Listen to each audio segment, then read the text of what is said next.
ನರ್ಮದೇ ಹರ್. ಈಗ ನಾವು ಮಾಂಡವಗಡ ಎನ್ನುವ ಒಂದು ಪ್ರದೇಶಕ್ಕೆ ಬಂದೀವಿ.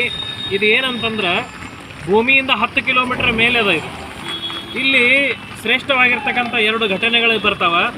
ಇಲ್ಲಿ ಬ್ರಹ್ಮದೇವರು ಯಜ್ಞವನ್ನು ಮಾಡ್ತಾರೆ. ಬ್ರಹ್ಮದೇವರು ಯಜ್ಞ ಮಾಡಿದಾಗ ಇಲ್ಲಿ ಆ ಯಜ್ಞ ಕುಂಡದಲ್ಲಿ ಕಪಿಲೆ ಎನ್ನುವ ಒಂದು ಗೋವು ಉತ್ಪನ್ನ ಆಗುತ್ತೆ. ಆ ಗೋವು ಬ್ರಹ್ಮದೇವರ ಸಹಿತವಾಗಿ ಎಲ್ಲರನ್ನ ಕೇಳ್ತದೆ, ಏನು ಯಾಕೆ ಇಲ್ಲಿ ನನ್ನನ್ನು ಪ್ರವೇಶ ಮಾಡಿಸಿದ್ರಿ, ಯಾಕೆ ನನ್ನ ಸ್ವಾಗತ ಮಾಡಿದ್ರಿ, ಯಾಕೆ ನನ್ನ ಕರೆದ್ರಿ. ಆವಾಗ ಬ್ರಹ್ಮದೇವರ ಸಹಿತವಾಗಿ ಏನು ಹೇಳ್ತಾರಂದ್ರೆ, ನೀ ಈ ಜಾಗೆ ಒಳಗೆ ಸದಾ ಸರ್ವದ ವಾಸ ಆಗಿರಬೇಕು ಅಂತ ಹೇಳಿ ಅದನ್ನು ಪ್ರಾರ್ಥನೆ ಮಾಡ್ತಾರೆ. ಆ ಕಪಿಲೆ ಏನು ಮಾಡ್ತಾಳಂದ್ರೆ ನರ್ಮದಾ ನದಿ ತಟಕ್ಕೆ ಹೋಗಿ ತಪಶ್ಚರ್ಯ ಮಾಡ್ತಾರೆ. ಈ ಗುಡ್ಡದ ಕೆಳಗಡೆ ನರ್ಮದಾ ನದಿ ಅದ.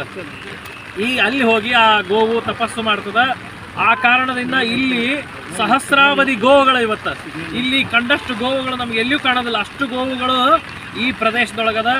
ಅದು ಕಪಿಲೆಯ ಪುಣ್ಯ ಮತ್ತು ಬ್ರಹ್ಮರ ಹೋಮದಿಂದ ಉತ್ಪನ್ನವಾಗಿರ್ತಕ್ಕಂತಹ ಆ ದೇವಗಣದ ಪ್ರಾರ್ಥನೆಯ ಫಲದಿಂದ ಇವತ್ತು ಇಷ್ಟು ಗೋವುಗಳವ.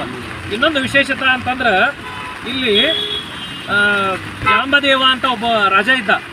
ಆ ರಾಜ ಈ ಗುಡ್ಡದ ಮೇಲೆ ಒಂದು ಮಹಲನ್ನು ಕಟ್ಟಿಸಿದ. ಇಲ್ಲಿ ರೂಪಮತಿ ಅಂತಕ್ಕಂಥ ಅವನ ಹೆಂಡತಿ ಇದ್ಲು. ಅವಳು ರಾಜವೈಭವದಲ್ಲಿ ಜೀವನ ಮಾಡಲಿಲ್ಲ. ಅವಳು ಬಹಳ ಸುಂದರವಾಗಿರ್ತಕ್ಕಂತಹ ವ್ಯಕ್ತಿತ್ವವನ್ನು ಆಕೆ ರೂಪಿಸ್ಕೊಂಡಿದ್ಲು. ಏನಂದ್ರೆ ಯಾವಾಗಲೂ ಆಕೆ ತಪಸ್ಸು ಮಾಡೋದು, ಯಾವಾಗಲೂ ನರ್ಮದೇಹರ ಪ್ರಾರ್ಥನೆ ಮಾಡೋದು, ಯಾವಾಗಲೂ ಆ ಭಗವತಿಯನ್ನು ಪ್ರಾರ್ಥನೆ ಮಾಡ್ತಿದ್ಲು. ಅವಳು ಆ ನರ್ಮದಾ ನದಿ ಕೆಳಗಡೆ ಇರುವಂತಹ ನರ್ಮದಾ ನದಿ 10 ಕಿಲೋಮೀಟರ್ ಇಲ್ಲಿಂದ ಕೆಳಗಡೆ ಈ ಗುಡ್ಡದ ಮೇಲೆ ಈ ಕೋಟೆಯಲ್ಲಿ ನಿಂತರೆ ಅದು ಕಾಣಿಸ್ತದೆ.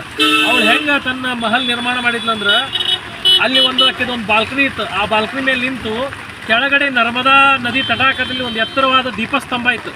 ಆ ದೀಪಸ್ತಂಭದ ಮೇಲೆ ದೀಪವನ್ನು ಹಚ್ತಿದ್ರು. ಆ ದೀಪವನ್ನು ದಿನನಿತ್ಯ ಅದನ್ನು ನೋಡಿ ಅವಳು ದರ್ಶನ ಮಾಡ್ಕೋತಿದ್ಲು. ಆ ದರ್ಶನದ ಫಲ ಇದರಿಂದ ಏನಾಯ್ತು ಅಂತಂದ್ರೆ, ಇಲ್ಲಿ ನರ್ಮದೆ ತನ್ನಷ್ಟಕ್ಕೆ ತಾನು ಇಲ್ಲಿ ಉಕ್ಕಿ ಹರಲಿಕ್ಕತ್ತು.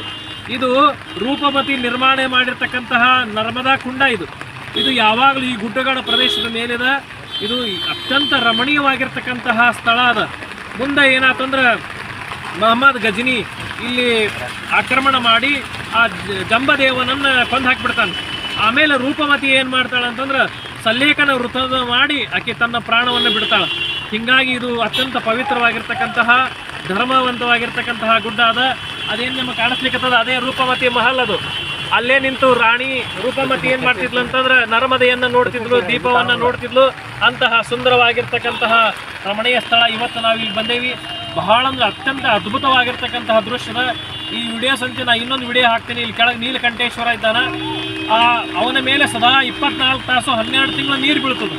ಎಂದೆಂದೂ ಬತ್ತಿಲ್ಲ. ನಾವು ಹೋಗಿ ಆ ನೀರು ಜಲ ತಾನಷ್ಟಕ್ಕೆ ತಾನೇ ಗುಡ್ಡದಿಂದ ಬೀಳುವಂಥ ನೀರನ್ನು ನಾವು ಪರಶಿವಿಗೆ ಅಭಿಷೇಕ ಮಾಡಿದ್ವಿ. ಇವತ್ತು ಬಹಳ ಆನಂದದಾಯಕ ವಿಷಯದ ಇದು ಮಾಂಡವಗಡ ಅಂತ ಇದು ಕರೀತಾರೆ. ನರ್ಮದೇ ಹರ್, ನರ್ಮದೇ ಹರ್.